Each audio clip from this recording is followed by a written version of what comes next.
Welcome to Right on Track, a songwriting podcast. Thanks to Tone for tuning in. I'm Demi Michelle Schwartz, and I'm thrilled you're joining me on my songwriting journey. So kick back and relax, don't fall flat, and remember, stay right on track.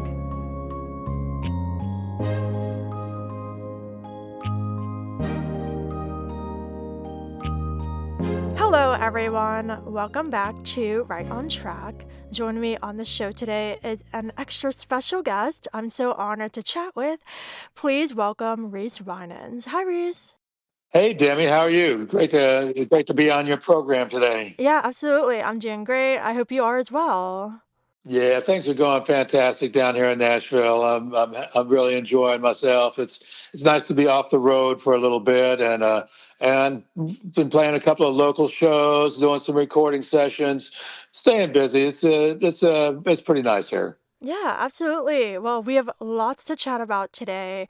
First, before we get started with all of that, I would love for you to share with the listeners a little about yourself. You have had quite the journey, so if you can give them a little snapshot into your career so far. Well, yeah, I could do that. It's been a long career. It's been about 60 years as a professional musician. Grew up in Florida. Some of the first people I met when I started playing is Dickie Betts, Barry Oakley, Rhino, and I ran into those guys again when they were just forming the Allman Brothers. Dwayne got me a gig with Boz Scaggs when he didn't want me to be in the Allman Brothers. So I moved to San Francisco, played with Boz for a little while. Moved back to Florida and eventually ended up in Texas in about the mid 70s, where I joined Jerry Jeff Walker and did sessions with a bunch of local people out there like Joe Ely and Luann Barton, Marcia Ball, other notables in the Nashville scene, including a surprise visit by Carole King, and I ended up doing 3 records in a tour with her. Eventually, I was smitten with the blues, and I joined Delbert McClinton. Made a bunch of records with him. Toured America, and got offered the job to play with Stevie Ray Vaughan and Double Trouble, which I immediately took, and once again toured the country, around the world, and headlining festivals and getting many accolades, Grammys, and Rock and Roll Hall of Fame, things like that. After he died, sadly, Austin didn't seem home to me, so I relocated to Nashville, where I live to this day. Came up here and worked with Mike Henderson, Leroy Parnell on the road, and did a lot of studio work. Joined Joe Bonamassa about 12 years ago and toured with him around the world, thinking that it'd be nice to go around one more time. I didn't realize it would be 11 or 12 years, but one more time around. So that's sort of a very quick, up to date kind of thing. Oh my goodness, so many things. So incredible. Congrats on everything. And I'm sure more will be coming for you. I think it's Thank you, Demi. absolutely. I think it's so incredible how you've literally gone from band to band to band to band. You've toured with so many artists, recorded with so many artists. How do you feel that has shaped you as a person, getting so many experiences performing with incredible musicians from across genres and across decades? Well, I think that one of the coolest things about what I've done is just what you said, that it crosses genres. And playing with country guys like Jerry Jeff Walker, who's a country folk singer, outlaw country kind of guy. I mean, that was amazing to be there, to be in Austin when outlaw music was just becoming popular, to be out in San Francisco and to play with Boz Scaggs a couple of years right after the Summer of Love, and to get to have witnessed all of the great things, musical things that were going on out there. I mean, I feel like I've really kind of lived the best possible life, being involved with Southern rock, being involved with the Summer of Love, the R&B in San Francisco, outlaw country in Austin, blues and country with Stevie Ray Vaughan and the Fabulous Thunderbirds, and those guys, and then coming up to Nashville to be in demand as a studio guy. It's really been a fantastic.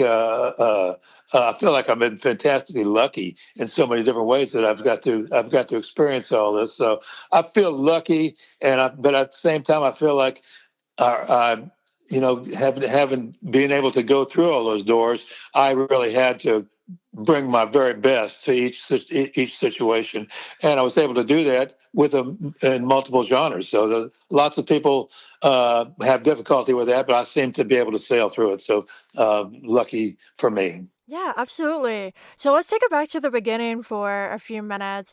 What initially made you want to play keyboard? Well, that's a good question. My father played piano. He kind of tinkled the ivories after dinner in the in the evenings, and he liked to play sort of that stride piano and popular songs of the day. And I loved listening to him play. I mean, there were 7 kids in our family. We all took piano lessons, and I mean, so there was music around us all the time, but there wasn't any rock music around us. It was all like classical and religious and easy listening pop music of the 50s and the 60s. Um, so um, for some reason, it, staying with the lessons, I really enjoyed taking music classes in high school, junior high school, and on in college. And it was always just something I enjoyed. So it was just seemed natural to play. I didn't expect that I would be a professional musician. It was sort of a hobby. This is something that I love doing. I thought of myself as probably being a music professor or something like that, and and it just turned out I just loved performing too much to take any time off. Yeah, that's awesome. I love hearing that though, because I play piano too, classical. I'm very classically trained. And it was funny because when I was younger, my sister took piano lessons before me, and she would never practice. And the teacher would always come and be like, "Did you practice?" And my sister would say yes, but the teachers can always tell that they never practiced. My sister didn't practice, but whenever I started playing lessons, my parents were like, "We're getting her an actual piano." So yeah, I had that early start too, from the Well, let me classical just say space. this. I mean, piano lessons worked out okay for me, and that having a facility at the keyboard was fine. But uh, what where it paid off for me as far as playing music in bands is that I could hear the chords and what the musicians on the records were playing, and I could adapt them to my own style. Some of the best musicians I've ever played with didn't read music at all, but they could pick it. They had the ear. They could pick up songs and know how to do things. So I don't know. So lessons isn't for everyone. They aren't for everyone, excuse me. And but it worked out fine for me. Yeah, no, that's great, and that's a nice transition into another question I have for you. When it comes to composing and coming up with your piano solos and accompaniments and for the recordings and when you're touring and all of that, what is your process when you are either given the song or in the room when the song is being created to come up with the keyboard part for that? Well, most times we'll be sitting either in the studio or rehearsing a new song for live.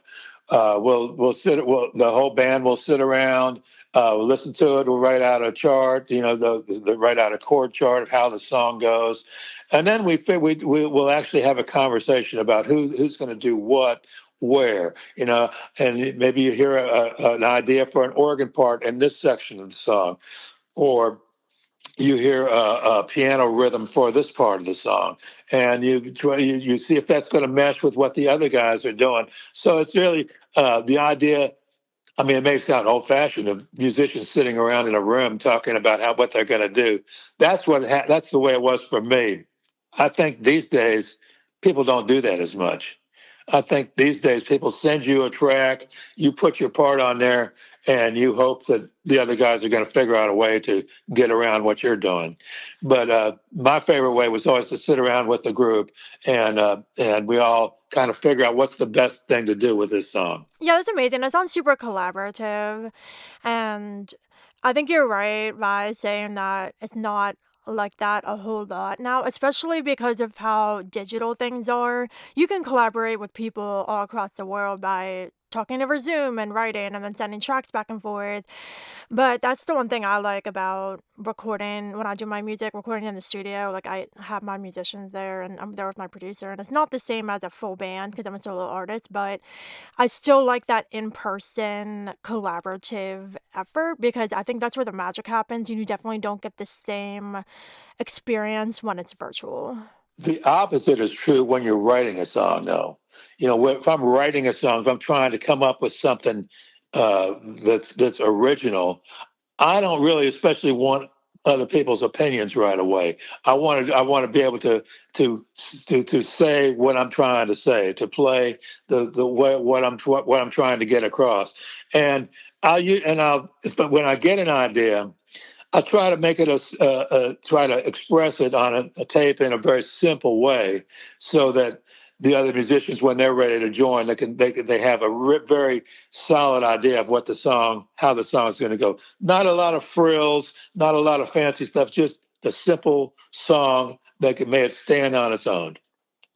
So that's the two different things: how to compose, or how to come up with your parts. It's two different things. Yeah, no, I completely agree. I write my songs by myself in my room. I'm like all isolated. But I love that so much. I'm also really curious if you face any obstacles. Like, have you ever been in a room when you guys were discussing a song or in any kind of situation where you had to come up with a part and you were like hitting your head against a wall and it just wasn't flowing? How you got past that? Not too often. I mean, I'm always going to come up with a part, but whether it's a part that the writer likes, or that the other musicians can get along with. I mean, sometimes there's musical disagreements. And you come up with a part for a certain part of the song, and another guy comes up with something completely different for that part of the song. So then you have to figure out how to either which way to go, or what's the happy medium. You have to deal with things like that, and that's just part of life, isn't it? And we just have to get along with each other. Yeah, no, for sure. So now I would love to chat a little bit about when you got inducted into the Rock and Roll Hall of Fame, which you did mention earlier. What was that experience like for you? Oh, I'll tell you something. That was the wildest thing. I didn't expect to ever have that happen, and Stevie I knew would get nominated, but he didn't, and he didn't. It was 15 years after he died before he got nominated, and when his nomination was announced, it was. When I heard about it, it was just going to be him, and all of a sudden it was him and the band, and so I was just thrilled that to be included in that, and we ended up getting 20 million votes, the highest vote that year, and so I mean it was just a remarkable experience, a great outpouring of affection from the fans of our group. So I was very appreciative about that. Um, some of the people who were nominated that year were Bill Withers, the Paul Butterfield Blues Band, Green Day, and several others. I'm sorry, I can't think of everybody right now. But so we went up there. We had to make a speech when we got inducted, and that was terrifying. And then we got to play a couple of songs, and we got several guitar players, Doyle Bramhall and um, uh, John, who plays with who God, I can't think of his name, who nominated us, and Gary Clark and Jimmy Vaughn all played guitar with us. We did several of our songs, and and it was a great night. Ringo Starr was there, and he did they did a couple of Beatles songs. It was a wonderful evening. Some of my family was there. All of the band was gathered. It was a really terrific time. One of the coolest things that's ever happened to me. I'm sure, that's so incredible. Congratulations again on that.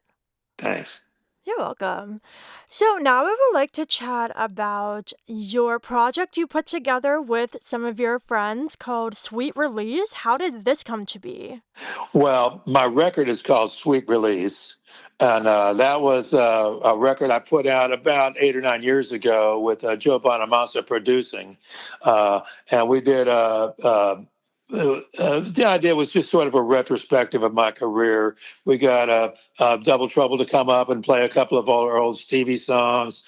We did a Boz Scaggs cover. Got a Doyle Bramhall to come in and play on one, and used three different rhythm sections. It was a huge project, and it was a blast doing it.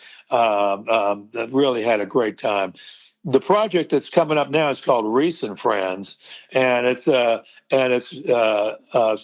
of my longtime associates from here in Nashville, and we're doing a gig over at Third and Lindsley on on August 21st.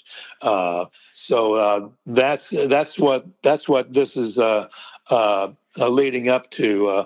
And Reese and Friends was the name of the record. It's also the name of this new band that's going to be playing at Third and Leslie. I love that so much, and I did want to talk more about the show coming up. I did read too that you have a history with Third and Lindsley, like when you first moved to Nashville, and they've always been very supportive of you in your career. So, what is it like now to be part of their 35th anniversary series? When I when I moved up here, there was a lot of live music venues. Third and Lindsley opened just shortly after I moved here, and quickly became the number one music venue in this city. Ron Bryce has done a great job with that club, and he now it's enlarged and seats I think about 750 people, and it's still my favorite place to play. I've been there with so many different bands. I've played there with my soul band Grooveyard. I played there with Mike Henderson and the Blue Bloods. I played there with Al Anderson. Played there many times with Gary Nicholson. So a lot of the local with Jonelle Mosser. I mean, a lot of the longtime Nashville artists play there, and I've got to work with most of them. So it's my favorite place to play here in town, and it's great to be there for the opening night of Reese and Friends and for part of the 35th anniversary. I'm so happy for Ron and glad that he's managed to survive all these years. He did it by having great entertainment in there, and we hope to do him proud on August 21st. We're going to have Yates McKendry come in and do a couple of his fantastic blues songs. Jonelle Mosser is going to come by and sing a little bit. And of course, Jimmy Hall is going to be there, the best singer in the world. And the guys in my band who have been so supportive: Kenny Greenberg, Lynn Williams, Allison Prestwood, Kevin McKendry. It's going to be a fantastic night. Well, good luck with that. I hope you have a fabulous night. Thanks. Yeah. So I want to chat briefly more about touring. So you've toured the world with several bands all across the world. Do you have any favorite memories from specific venues or cities? I've probably had the most fun playing in Red Rocks out in Colorado. As far as an outdoor venue, I love that place, and I've probably been there 20 times in the last 60 years. Another wonderful place is Madison Square Garden. I remember vividly the night that played there with Stevie Ray Vaughan and Double Trouble and Jeff Beck. We were on a co-bill, and it was a fantastic night. I also played Madison Square Garden with the Brothers, with Derek Trucks and Warren Haynes, and we did a celebration of the Allman Brothers music. We did that in 2020 and again in 2025. That was really a blast. Um, I played the Paris Opera House with Carole King. I played the Sydney Opera House with Joe Bonamassa, Hollywood Bowl with Joe Bonamassa. All of them very, very memorable places and very memorable gigs. Is there a city that you haven't gone to play in that you would love to? Yes, and it's a city in South America. It's called Buenos Aires. I would love to go down there sometime. I've never been there. That's in Argentina, right? That is in Argentina. And I went to South America for the very first time just a couple of years ago. We played Rio and a couple of other places down there. And everywhere I went, I was saying, "Well, South America is so beautiful. It's the people down there are so wonderful." And I said, "Well, you should go to Buenos Aires." And so I'm thinking I got to go back down there to Buenos Aires. Like one of these days, I'll get there. Let's make it happen. We gotta go. I gotta go. What about you? You ever been to South America? I haven't. I actually haven't even been like out of the country. I've been to some of the Caribbean islands. Haven't even been to Canada. So I gotta go somewhere. Well, my favorite thing back when I was working with Delbert, we would start on one end, just same thing with Jerry Jeff Walker. We would start on one end of Canada and work our way all the way across it. Canada is a fantastic place. They love music up there. So many wonderful musicians from there. So I recommend if you ever get a chance to visit up there, do it. Yeah, I mean Pittsburgh is close to like you can drive to like Toronto, Niagara Falls. Like I'm close, so I gotta go. Got to get out and do it. No question about it. Yeah, for sure. So, just to start running down on our chat, you've shared so much from your journey, but I'm very curious if you have an overall lesson that you've learned along the way. Like something to pass on to the kids who are coming up these days. Well, I used to say the first lesson is never leave your wallet in the dressing room while you're playing. And that's from experience, of course. So that's the number one thing. The number two thing is to don't worry about making mistakes. When I was playing that Hall of Fame induction uh, performance, Stevie Wonder was there, who's the most fabulous musician I've ever heard. And he was playing for Bill Withers. He was playing a song called "Ain't No Sunshine When I'm Gone," and he started it off in the wrong key.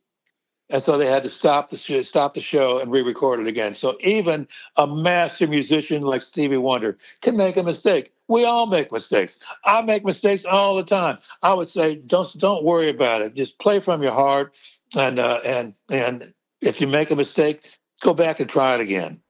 I love that so much. I think that goes for any kind of art. I think that's the beauty of music and any other kind of art because it's a human created thing. It's full of emotion. It's real. I always call music a living art because it's performed and created live.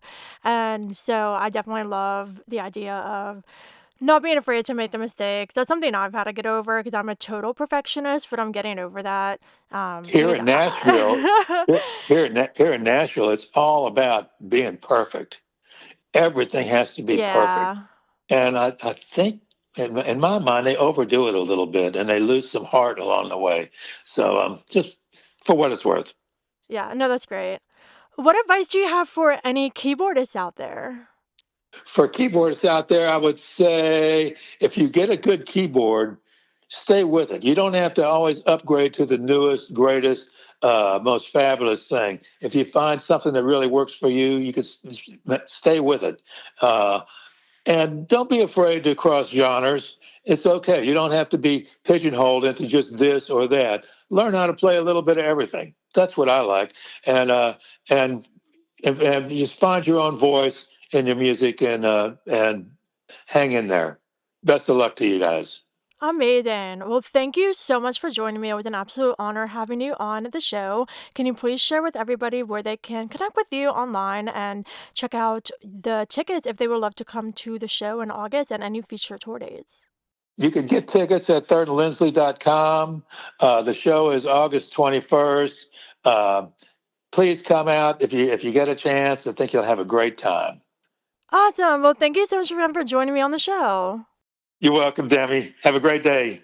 You too. And listeners, that is a wrap on this very special episode with Reese Wynans. And of course, until next time, stay Stay right right on on track. track.